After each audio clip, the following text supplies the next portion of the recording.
નમસ્કાર મિત્રો. આજે આપણે એક એવા શ્રેષ્ઠ પુસ્તક વિશે વાત કરવા જઈ રહ્યા છીએ જે માત્ર ધાર્મિક ગ્રંથ નથી પણ લાઈફ મેનેજમેન્ટ માટેનું દુનિયાનું સર્વશ્રેષ્ઠ પુસ્તક છે, શ્રીમદ ભગવદ્ ગીતા.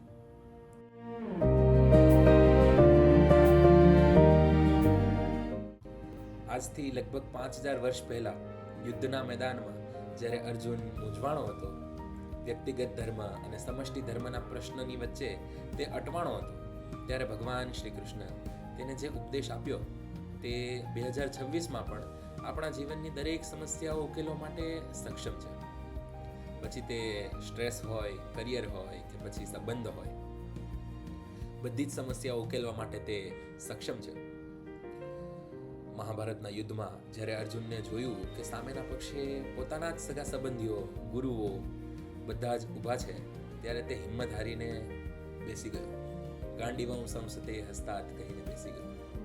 તેણે ધનુષ નીચે મૂકી દીધું. ત્યારે કૃષ્ણએ તેને 700 શ્લોક દ્વારા જે જ્ઞાન આપ્યું તેને આપણે ગીતા કહીએ છીએ. ગીતા આપણને શીખવે છે કે આપણી લડાઈ બહારના દુશ્મનો કરતા અંદરના ડર અને શંકાઓ સામે વધારે છે. ગીતાના મુખ્ય 5 આધાર સ્તંભો આપણે કહી શકીએ.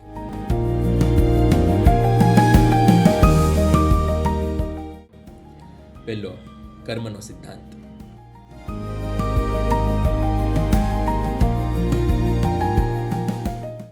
કર્મણ્યેવા અધિકારસ્તે મા ફલેષુ કદાચન. તમારો અધિકાર ફક્ત કર્મ કરવામાં જ છે, તેના ફળ પર નહીં.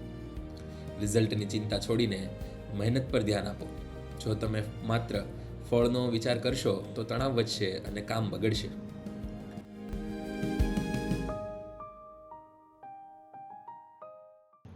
બીજો, આત્માની અમરતા.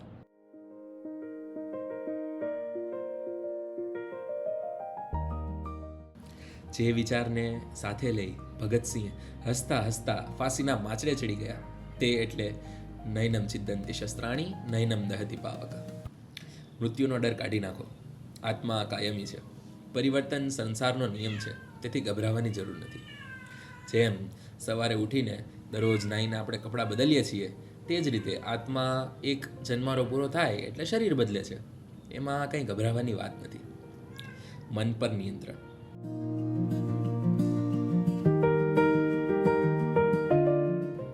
જેણે મનને જીત્યું તેના માટે મન મિત્ર, અને જે તેને ન જીતી શક્યો તેના માટે તે સૌથી મોટો દુશ્મન છે.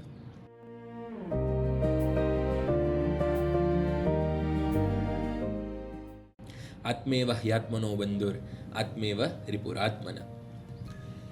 મેડિટેશન અને શિસ્ત દ્વારા મનને કાબૂમાં રાખવાની શીખ આપણને ગીતા આપે છે.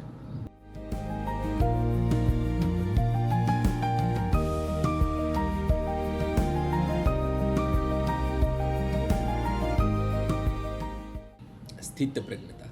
સ્થિત પ્રજ્ઞસ્ય કા ભાષા સમાધિસ્તસ્ય કેશવ. સુખ હોય કે દુઃખ હોય, સફળતા હોય કે નિષ્ફળતા હોય, બધે જ ઠેકાણે સરખું જ રહેવું, સમાન મનસ્થિતિમાં રહેવું, તે જ સાચી બુદ્ધિ છે. એ જ સાચો સ્થિત પ્રજ્ઞ છે. અને પાંચમું, ઈશ્વર પર શ્રદ્ધા.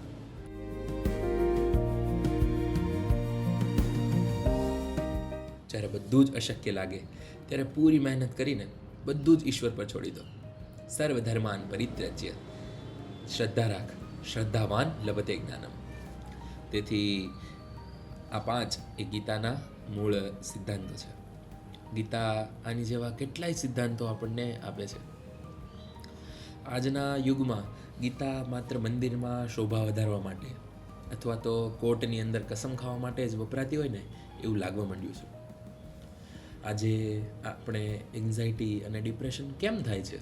કારણ કે આપણે કાં તો ભૂતકાળમાં જીવીએ છીએ અને કાં તો ભવિષ્યની ચિંતા કરીએ છીએ. ગીતા આપણને વર્તમાનમાં જીવતા શીખવે છે. તે એક મનોવૈજ્ઞાનિક કાઉન્સેલિંગ જેવું કામ કરે છે. મિત્રો, ગીતા વાંચવા માટે તમારે વૃદ્ધ થવાની કે સંન્યાસી બનવાની જરૂર નથી. તે યુવાનો માટે શ્રેષ્ઠ સક્સેસ મેન્યુઅલ છે. લોકમાન્ય તિલકજી અને સ્વામી વિવેકાનંદજી એવું સ્પષ્ટ રીતે માનતા કે ગીતા એ સંન્યાસીઓ કરતાં સંસારીઓ માટે વધારે છે. જો તમે દિવસમાં ફક્ત એક શ્લોક પણ સમજીને વાંચશો તો તમારા જીવનમાં મોટું પરિવર્તન આવવાનું શરૂ થઈ જશે. યાદ રાખજો, કૃષ્ણ આજે પણ ગીતાના રૂપમાં આપણી સાથે જીવતા છે. બસ આપણે અર્જુન બનીને સાંભળવાની તૈયારી રાખવાની છે. તો આજથી જ દરરોજ એક ગીતાનો શ્લોક વાંચવાનું શરૂ કરો. તમારા જીવનમાં ગીતાનો કયો વિચાર તમને સૌથી વધુ ગમે છે? કોમેન્ટમાં જરૂરથી જણાવજો. જય શ્રી કૃષ્ણ.